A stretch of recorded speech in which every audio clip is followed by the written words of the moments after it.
Hello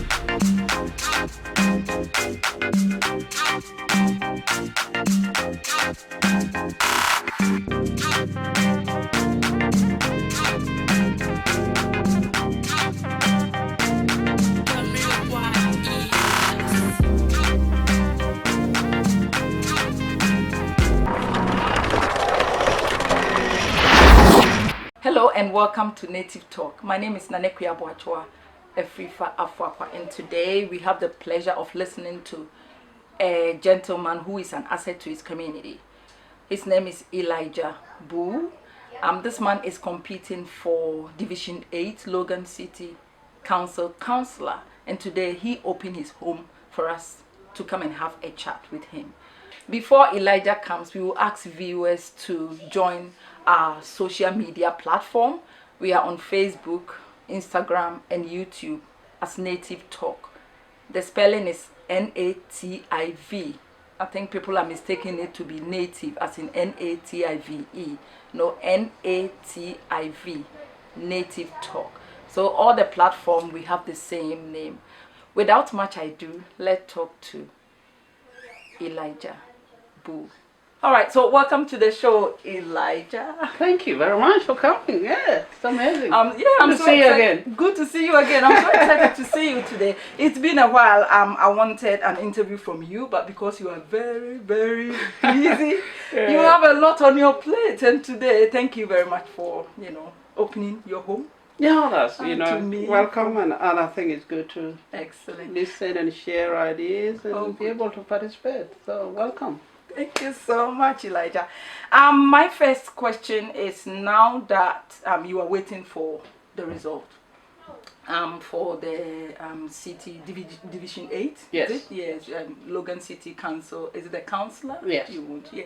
Now that you are waiting for the result, how do you feel? Look, I'm feeling relief, very proud for the work that I did and my volunteers and the community.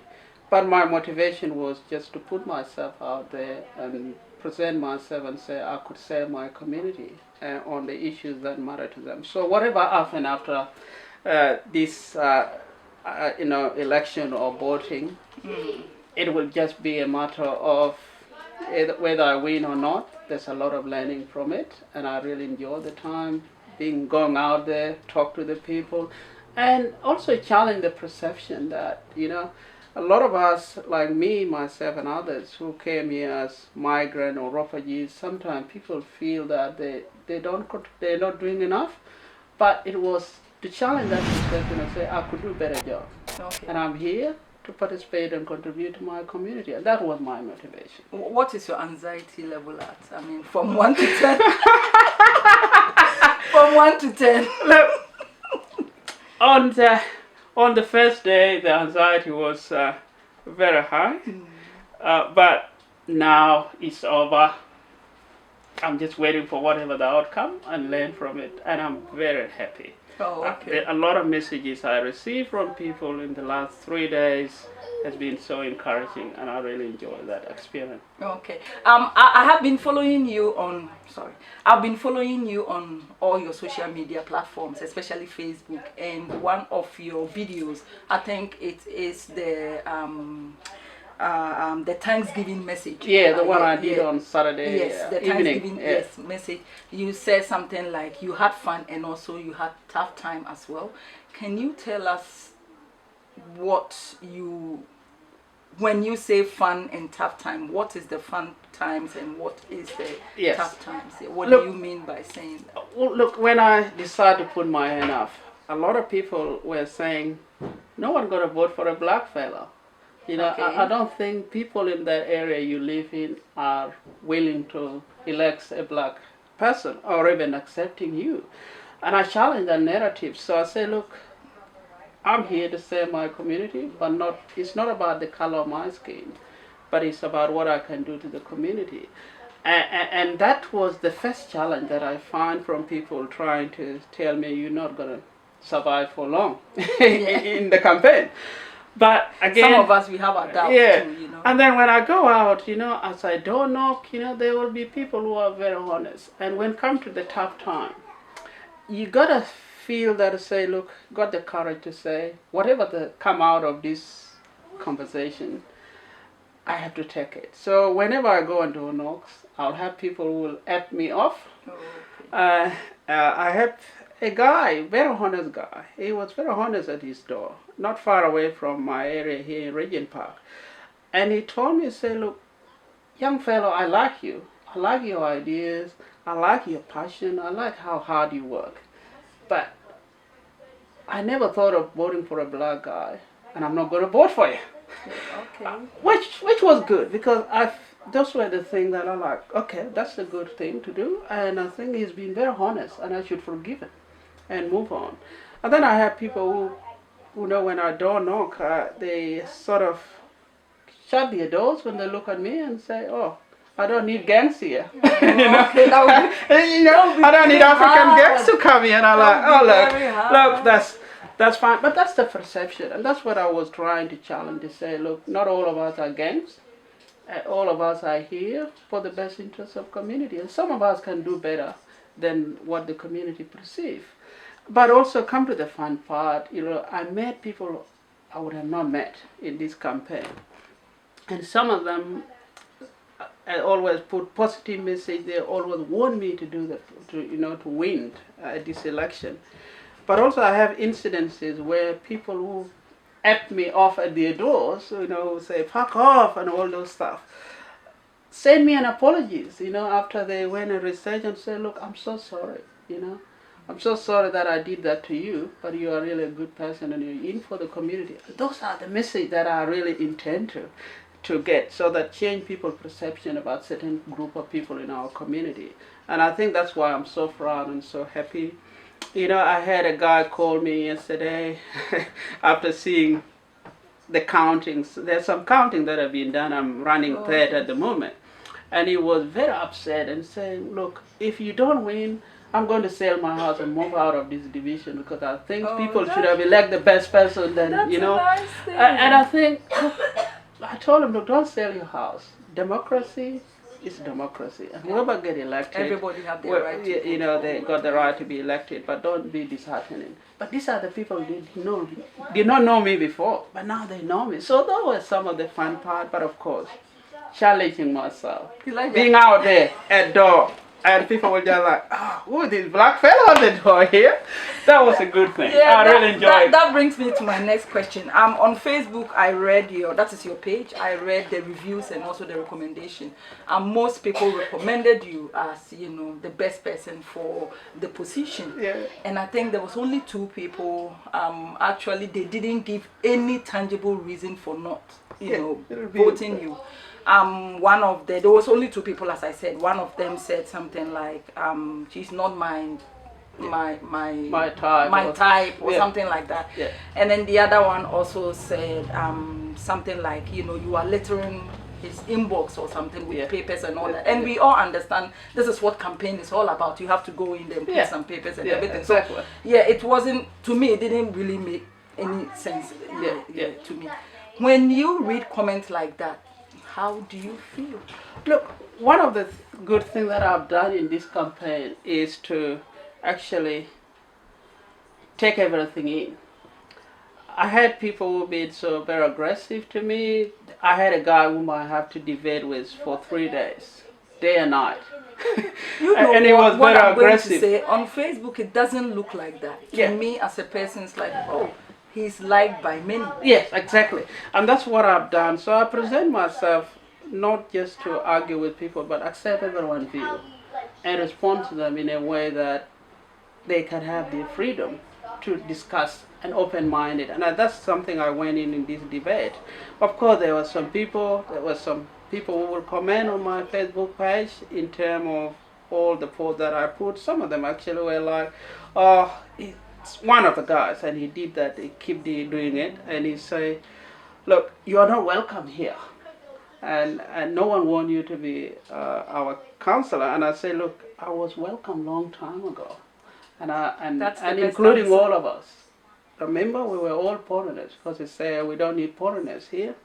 And I told them, look, remember, we were all foreigners, and we were welcomed by our brothers and sisters, the Aboriginal community. And here we should work together for the best interest of community. So a lot of people really have seen that, I was capable. Because one of the things that I did when people were doubting was to move myself from the black guy. Okay? Elijah is black, but how do this? And then move myself. I say, yes, I'm black. That's the reality. And move myself to really Elijah. And then, can Elijah do the job? And that's the level, 3 level that I will have to fight through to make sure the blackness is dealt with.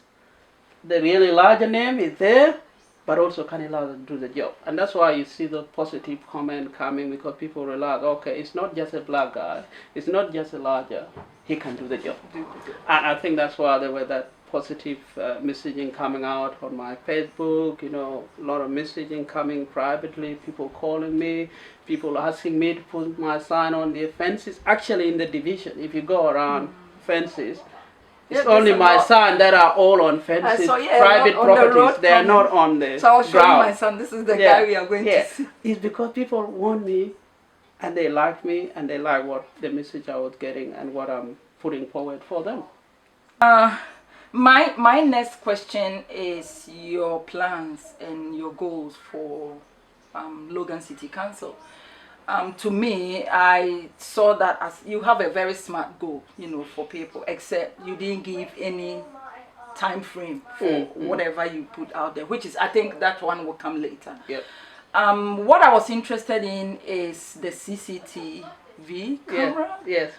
Why do this neighborhood need CCTV camera and surveillance? In Division 8, we consist of 6 suburbs. One suburb is Regent Park, where I live. The suburb is Heritage Park.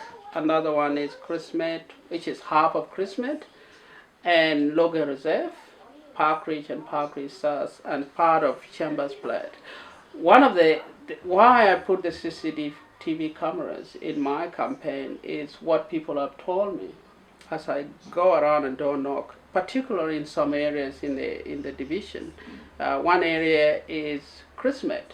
Other area is the new estates that is being established in Park Ridge.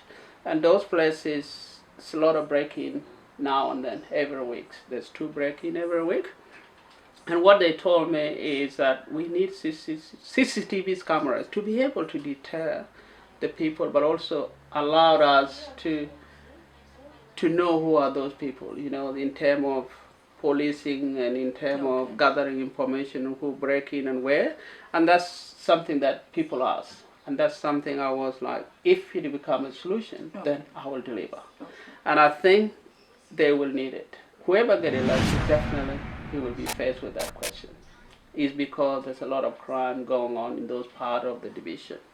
Elijah, as I said, I follow you a lot wherever you go. You cannot run away from me because I'm everywhere. Yes, of course, that's your niche, social I media. am sort of everywhere. And you posted something on your page. I think a lady sent you a message. I think it's a Facebook message apologizing to you for being rude.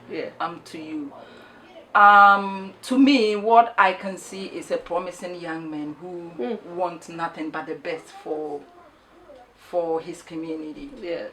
My question is, how often do you get things like this? Look, I get them every time I go out. Like I say, the fun part is always getting feedback from people. It's always remain calm, and I've been so calm. I had people who just been so rude at the door when I don't knock. Some of them appreciate. One lady said thanks her dog for barking to me, and I take them in and I say, look, it's normal. I know this thing will come, but I don't react. I just say thank you for opening your door, and I appreciate and move on. And I think that's what triggered that lady because I did not react badly to her. I say thank you, for opening your door and say whatever you say.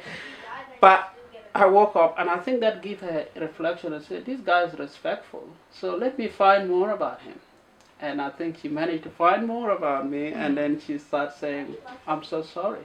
for what. And I think that's very important. That's part of this campaign that I like most, is that when people reflect back and say, look, that person is not what I perceive to be.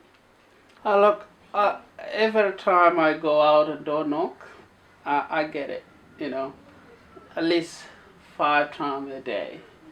People will swear at me, or people will slam their doors at me, but some people will open the door so excited, want to hug me. And I think one of the things why I was able to manage is always, I tell myself, it's not about me. If it was about me, I would have not put my hand up. But it's about the community. And whatever the consequence of this, whether bad or good, it was because I put myself up there to serve the community. And that's, I think that a reflection of my campaigns. I never been so rude to anyone. I never been so aggressive. I never block anyone on my Facebook page. Even if they comment badly, I never block them, because I think they're entitled to their views, and even if they are not appropriate. But look, I had people like that lady who sent me back the message and say, I'm so sorry. That's what I want, because my aim was to actually be an agent for change, to change the narrative of how people who look different are perceived. Also to change the narrative that we are a multicultural society and we will have different people in our community, and we got to accept each other. And that's what I learned from that message from that lady who said, I'm so sorry, because what was in her mind, she might have been busy, as she said, but next time she will consider and think, how do I react to this person, because with the experience that she had with me.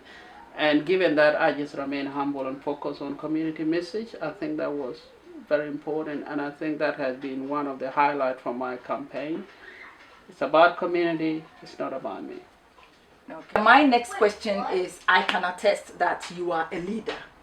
Looking at you from afar, and and a typical example is you were the QACC president, and according to people, you did a really, really good job as a leader. And also you have been nominated and also selected to lead major roles. What drives all this leadership in you? What drives that? Yeah. Look, for me, I always believe that change happen in many ways, and change in the community, especially in the society we live in now, one has to take the ownership and take the lead of what they think is best for the community. And we have people in our community who don't have voice, and I think if one can do a simple thing to create that impact, it's very important. And reflecting back in my life, I've been orphaned at the earlier age, and all those years I lived by myself as a little boy, and now a grown-up man. I've been living on the mercy and support of those who are always willing to help me, and that remained with me to say, look, if other people can help me to be where I am today, then why not give back? And my aim of getting involved, sometimes I get involved in things that I'm passionate about. And when I lead the Queensland African Community Council, I was the youngest leader of the Queensland African Community Council ever elected. And I remember a lot of elders would say, hey boy, come here. Yeah. And people are like, why do they call you boy? And I'm like, yeah, because, they're elders, But at the end of the day, the work, I try my best, for our community. Of course, there's always challenge in any leadership. There's no perfect leadership, but I try my best. But also, I try to encourage our community to participate in the wider community. And through this election, that's what I'm trying to show. I said we can participate in anything, and we can do anything, because this is a society we live in. It's a community we call home. So my drive for being involved and in leadership capacity and in other initiative is just to do what is best for the community and try to create little impact, little step in people's lives, little step in the community. And I know at this campaign, one person referenced on the Facebook and say that Elijah got blood in his hand. And I said, what have I done? And one person asked, what has Elijah done? He got blood in his hand. And his argument was, this was the guy who advocated hard to Queensland government to change the Youth Justice Act to remove children under the 18-year-old out of adult prison and put them in a different prison. And his understanding, he think I remove all those kids and release them in the community. But actually they were released and put in adult jail, in the separate prison, because they're children. And that has created that impression. People think that I'm coming in to Logan to change things, and that caused fear because of my advocacy and what I'm capable of.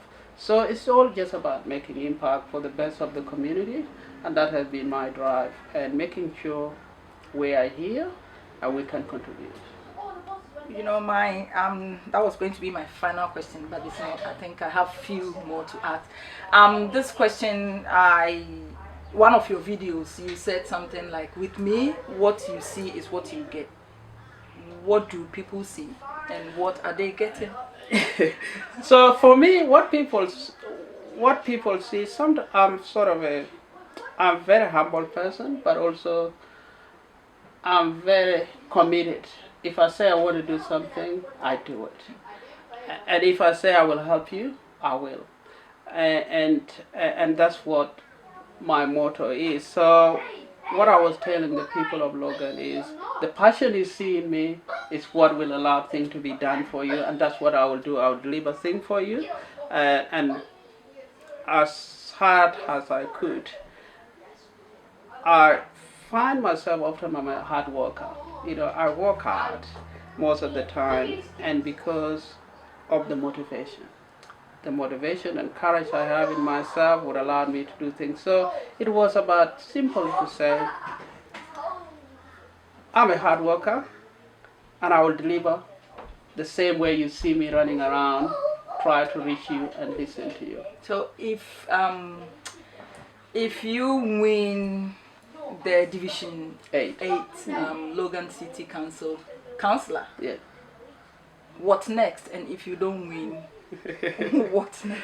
That's the question people have been asking me. If I win, I will deliver what people have told me and what I put forward to them that I will do, and things that I put forward like improving public transport and roads, you know, making sure crime preventions, you know, looking after our park, footpaths, and also looking after our, our community centers and the sports centers, giving them more funding. If I get in, I'll deliver them. But if I didn't get in, of course, I got jobs. I'm on holiday at the moment, but I will start next week going back to work if I didn't get in. So really, I got to go back to work and just continue to do what I do in the community and help other people who need my help, including here in Logan. So I always tell myself, winning is just an ice on the cake, but learning from people is the best part of it. And I think I've learned for the last 6 months of my campaign through listening to people, through the people I've met, and through the challenges that I've gone through. So I think that's very important. So my next is continue to do what I do, and also try to do some other projects that I'm passionate about to do in the next few months. Finally, I had the opportunity to talk to you after how many months? It's been a while, but I think it's the right time that now we talk. And but I'm so happy all the time you let me know, you know, I'm doing this and I'm doing that. So you know, this time I'm just happy, you know, for you opening your home to me today. Any final words from you, Elijah? Look, my final word is we gotta have a go. Give something a go. Try your best. and try to create an impact. Especially make sure you put in a positive impact on other people and the society. But also I would encourage people, it's a critical time at the moment where we have the coronavirus. And I just, as an African Australian, I would say our cultures are very sociable. We are social community. We get along, we mingle, and I would encourage people to just try to relax and sit at home and be themselves and respect the measures that have been put in place. So stay at home, look after yourself, and make sure you stay in isolation if you travel or coming from overseas, because that will be my message. Otherwise, look, whatever happened after this election is a learning, and everything is a learning, and every learning is a journey, and every journey comes with its own outcome. So thank you. Thank you for your time. Thank you. Thank you, viewers, for having the time to stay around and watch the interview. We would like to say a big thank you to Elijah for opening his home for us to, come and interview him. Before I go, I would like to talk about social media platforms. Again, we are on Facebook, we are on Instagram, and we are on YouTube as Native Talk, NATIV. Native Talk. Please subscribe to our YouTube channel, like our Facebook page, and also follow us on Instagram. My name is Nanekwia Boachoa, and I'll see you again in our next interview. Bye.